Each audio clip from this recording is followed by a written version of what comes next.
Hello friends, मेरा नाम है Namit Agarwal and welcome to my channel Desi Angrez. आज मैं एक सुपर हीरो सीरीज़ की बात करने जा रहा हूं और बहुत ही अच्छी सीरीज़ है वो, और उसका नाम है स्टार गर्ल। और मेरा रिकमेंडेशन इसके लिए मस्ट वॉच है। बहुत ही बढ़िया सीरीज़ है ये। और इससे पहले कि मैं रिव्यू शुरू करूं, आप लोग जल्दी से मेरे चैनल को सब्सक्राइब कर लीजिए ताकि आपको और भी टीवी सीरीज़ और मूवीज़ के रिव्यूज़ के नोटिफिकेशन मिल सकें। डिस्क्रिप्शन की बात करते हैं। कोर्टनी विटमोर नाम की एक लड़की को एक रहस्यमयी स्टाफ मिलता है और वो स्टाफ बहुत ही पावरफुल है, जिससे कि वो स्टार गर्ल नाम की सुपर हीरो बन जाती है। तो आइए और बात करते हैं सीरीज़ के बारे में। इस सीरीज़ को दिखाया गया था 2020 से 2022 के बीच में, और इसमें टोटल 3 सीजन्स है। इसके क्रिएटर का नाम है जेफ जॉन्स, और ये सीरीज़ डीसी कॉमिक्स के एक सुपर हीरो पर बेस्ड है। और इस कैरेक्टर को बनाया था जेफ जॉन्स और ली मोडर ने। तो इस सीरीज़ में दिखाया गया है जस्टिस सोसाइटी ऑफ अमेरिका को, यानी कि जेएसए को। एक है जस्टिस लीग, जिसमें है सब बड़े बड़े सुपर हीरोज़ जैसे कि सुपरमैन, बैटमैन, वंडर वुमन वगैरह वगैरह। और दूसरा है जस्टिस सोसाइटी ऑफ अमेरिका। ये जस्टिस लीग से अलग है। इसमें वैसे तो काफ़ी सारे जस्टिस लीग के भी मेंबर्स रह चुके हैं, बट जिन्हें सीरीज़ में दिखाया गया है उनके नाम बता देता हूँ। Starman, Hourman, Wildcat, Doctor Midnight, Thunderbolt वगैरह वगैरह। वैसे कॉमिक्स के हिसाब से फ्लैश, ग्रीन लैंटर्न, बैटमैन और वंडर वुमन भी इसके मेंबर्स रह चुके हैं। अच्छा, अब बारी आती है विलेंस की, और वो है इसमें इनजस्टिस सोसाइटी ऑफ अमेरिका। जी हाँ, नाम बिल्कुल ऐसे ही दिए गए हैं इसमें कि राइटर्स ने बिल्कुल भी दिमाग नहीं लगाया है।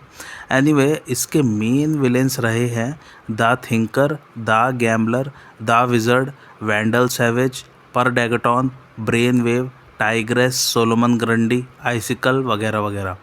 कुछ विलेंस इसमें से सीरीज़ में दिखाए गए हैं, और वाकई में विलेंस अच्छे पावरफुल दिखाए गए हैं, इसीलिए ये सीरीज़ मुझे अच्छी लगी। अब इस सीरीज़ में नई जनरेशन को दिखाया गया है। ये स्कूल जाने वाले बच्चे नए सुपर हीरोज़ बनते हैं। तो इसका बेसिक प्रेमिस बता देता हूँ। एक हाई स्कूल की लड़की जिसका नाम है कोर्टनी विटमोर, उसको एक कॉस्मिक स्टाफ मिल जाता है, और उस स्टाफ में सुपर नेचुरल पावर्स है। और ये स्टाफ पहले स्टार मैन का हुआ करता था। इसी स्टाफ को पाके कोर्टनी फिर स्टार गर्ल बन जाती है। तो आइए अब एक एक करके सीज़न के प्लॉट की बात करते हैं। तो फर्स्ट सीज़न में दिखाते हैं कि जस्टिस सोसाइटी ऑफ अमेरिका के काफ़ी सारे मेंबर्स मारे जा चुके हैं इन जस्टिस सोसाइटी के विलेंस द्वारा। इस इंसिडेंट के 10 साल बाद फिर कोर्टनी नाम की एक हाई स्कूल की लड़की को एक कॉस्मिक स्टाफ मिलता है।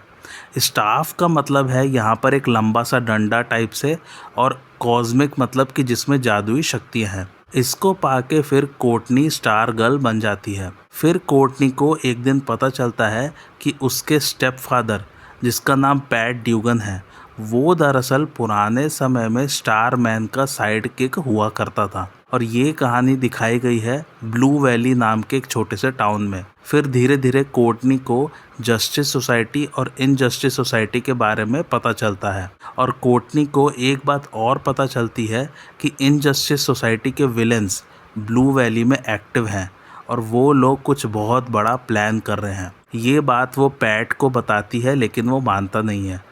बट फिर धीरे धीरे उसका खुलासा भी हो जाता है। इसमें दिखाते हैं इनजस्टिस सोसाइटी के काफ़ी सारे मेंबर्स को, जैसे कि Icicle, Dragon King, Sportsmaster, Tigress वगैरह वगैरह। और इसमें फ़ाइट सीन्स बहुत ही तगड़े हैं। और साथ ही साथ कोर्टनी हाई स्कूल में अपने ही कुछ फ्रेंड्स के साथ मिलके दुश्मनों से लड़ती है, और उसके फ्रेंड्स के नाम हैं योलांडा मॉन्टेज, रिक टायलर और बेथ चैपल। ये लोग बनते हैं वाइल्ड कैट, ऑरमैन और डॉक्टर मिडनाइट रिस्पेक्टिवली। तो काइंड ऑफ नई जनरेशन की जस्टिस सोसाइटी को इसमें दिखाया गया है। साथ ही साथ स्टार गर्ल को स्टार मैन के बारे में भी बहुत कुछ पता चलता है, और वो स्टाफ की पावर्स को भी समझ रही है। और इसमें ड्रैगन किंग की बेटी, जिसका नाम सिंडी बर्मन है, वो इन लोगों के खिलाफ लड़ती रहती है। और इसमें मेन विलेन है आइसिकल, और बहुत ही ज़बरदस्त विलेन है ये। इनका किरदार जिसने भी निभाया है, उन्होंने उसे बाखूबी पोर्ट्रे किया है। सेकंड सीज़न की कहानी थोड़ी सी कॉम्प्लिकेटेड है। इसमें आईएसए यानी कि इनजस्टिस सोसाइटी ऑफ अमेरिका का एक पुराना विलेन वापस आता है, जिसका नाम है शेड। और सिंडी दरअसल एक एंटिटी को कंट्रोल कर रही है, जिसका नाम है एक्लिप्सो, और उसकी मदद से सिंडी इनजस्टिस सोसाइटी को फिर से रिवाइव करना चाहती है। लेकिन एक्लिप्सो किसी तरह से सिंडी के कंट्रोल से बाहर हो जाता है और वो सब जगह तबाही मचाने लग जाता है। तब फिर स्टार गर्ल अपने दोस्तों के साथ इनजस्टिस सोसाइटी के विलेंस की भी मदद लेती है एक्लिप्सो को हराने में, और स्टार गर्ल की मदद करते हैं Shade, Cindy Burman, Sportsmaster, Tigress, Solomon Grundy. ये तो विलेंस के नाम है जो उसकी हेल्प करते हैं, और कुछ जस्टिस सोसाइटी के मेंबर्स भी इसमें वापस आ जाते हैं, जैसे कि स्टारमैन, थंडरबोल्ट और पुराना वाला डॉक्टर मिडनाइट। इस सीज़न की कहानी भी बहुत ज़बरदस्त है, और जिन्होंने इसमें शेड का किरदार निभाया है उनकी एक्टिंग भी बहुत ज़बरदस्त है। इसमें और भी ऑसम एक्शन सीन्स है। कुछ भी बोलिए, एक्शन सीन्स वाकई में बहुत ही अच्छे हैं पूरी सीरीज़ में, बिल्कुल मूवी वाले लेवल के लगते हैं। थर्ड सीज़न बहुत ही सस्पेंस भरा और थ्रिलर चलता है। एक पुराने ISA का मेंबर मर्डर्ड पाया जाता है और उसी की मर्डर इन्वेस्टिगेशन इसमें चल रही है। सो ये सीज़न काइंड ऑफ एक मर्डर मिस्ट्री है, और साथ ही साथ JSA के हीरोज़ को ये भी पता चलता है कि उन पर हर वक्त कोई नज़र रख रहा है पूरे टाउन में और उनके घर में कैमरा के थ्रू।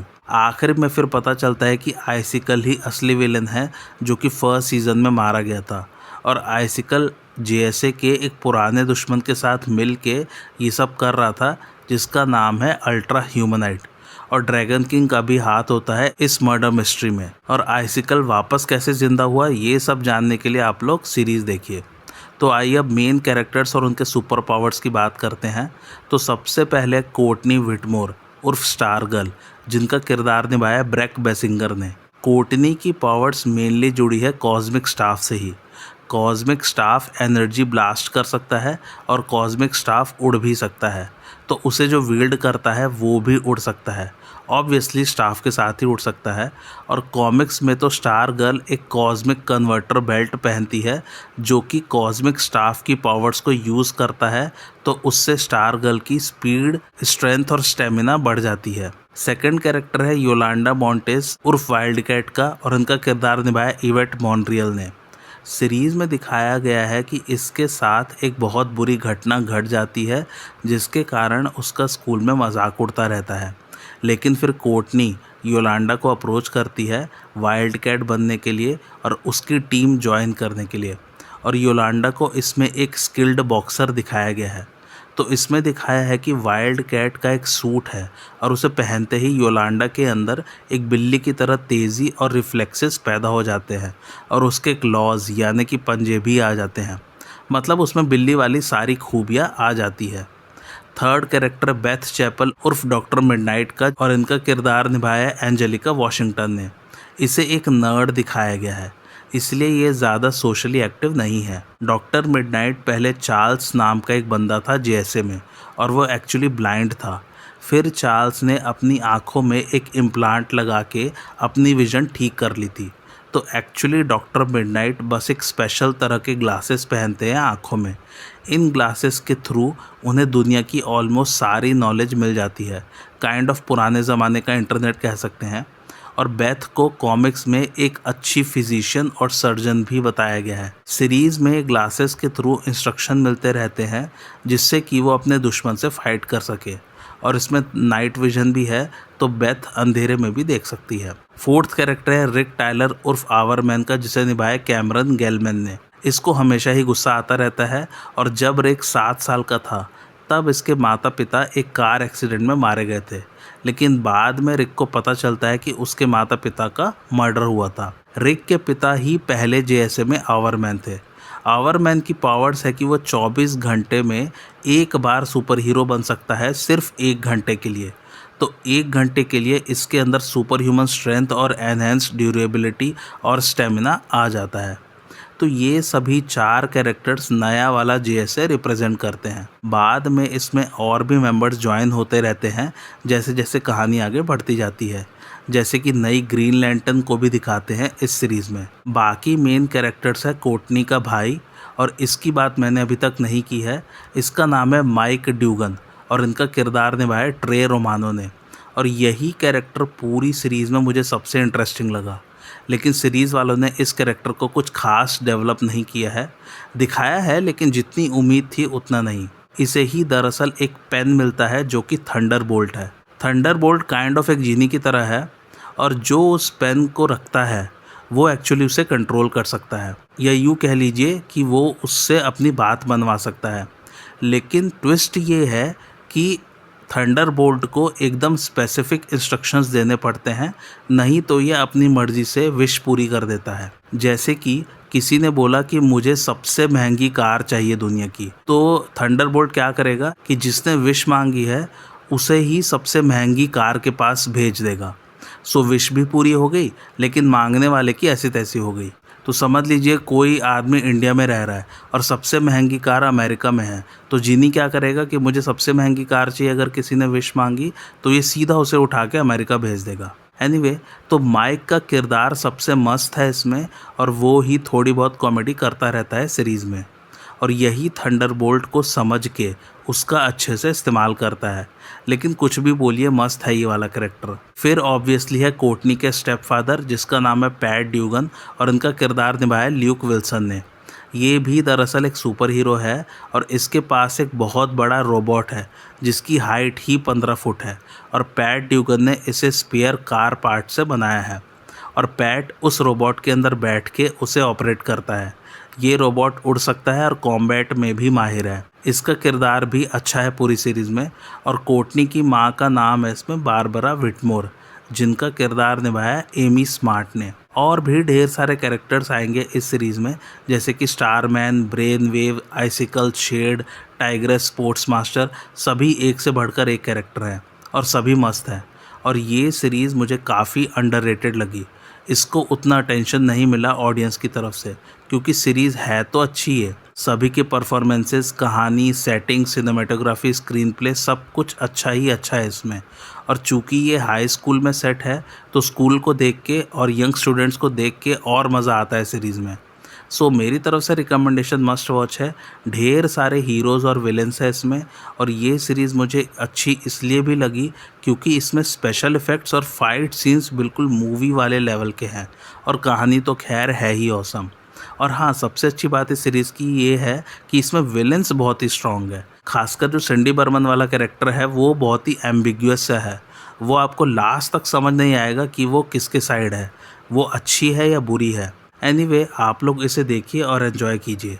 मज़ेदार फैक्ट सिर्फ एक ही है, और वो ये है कि ब्रैक बेसिंजर, जिन्होंने स्टार गर्ल का किरदार निभाया है, उनकी रियल लाइफ में फ़ोटोग्राफिक मेमोरी है। उन्होंने अगर एक बार स्क्रिप्ट देख ली तो उन्हें सब कुछ याद रहता था। IMDb रेटिंग की बात करूँ तो वह 7.2, जिसे रेट किया लगभग 21,000 लोगों ने। मेरा रिकमेंडेशन मैं बता ही चुका हूँ, मस्ट वॉच है, और ज़रूर देखिए आप लोग इस सीरीज़ को। खासकर विलेंस इसमें बहुत ही अच्छे हैं। आइसिकल और शेड का कैरेक्टर जिन्होंने निभाया है, उन्होंने बहुत ही ज़बरदस्त एक्टिंग की है। एनीवे, आप लोगों को आज का मेरा रिव्यू कैसा लगा मुझे कमेंट करके ज़रूर बताइए, और मेरे चैनल देसी अंग्रेज को लाइक, शेयर और सब्सक्राइब ज़रूर कीजिए। Thanks for watching.